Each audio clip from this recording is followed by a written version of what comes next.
અમરનાથ યાત્રા 2025 માટે પ્રથમ જથ્થો બાલતાલથી પવિત્ર ગુફા તરફ રવાના, કડક સુરક્ષા વ્યવસ્થા।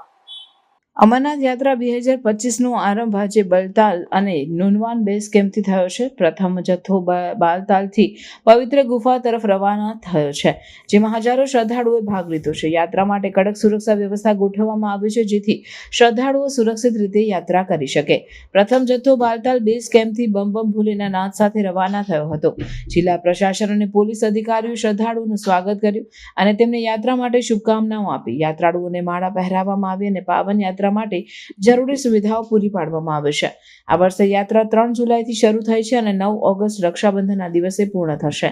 બાલતાલ રૂટ 14 કિલોમીટરનો છે અને પહેલગામ રૂટ 48 કિલોમીટરનો છે। પ્રથમ જથ્થામાં લગભગ 5900 યાત્રાળુઓએ ભાગ લીધો છે। યાત્રા દરમિયાન તમામ યાત્રાળુઓ માટે આરોગ્ય, રહેવા અને ભોજનની વ્યવસ્થા પણ કરવામાં આવે છે। યાત્રા દરમિયાન કડક સુરક્ષા વ્યવસ્થા છે અને દરેક યાત્રાળુની ઓળખ અને દસ્તાવેજ ચકાસવામાં આવે છે। અમરનાથ યાત્રા હિન્દુઓ માટે અત્યંત પવિત્ર માનવામાં આવે છે અને દર વર્ષે લાખો શ્રદ્ધાળુઓ પવિત્ર ગુફાના દર્શન માટે આવે છે। આ યાત્રા શ્રદ્ધા, ભક્તિ અને સંયમનું પ્રતીક છે।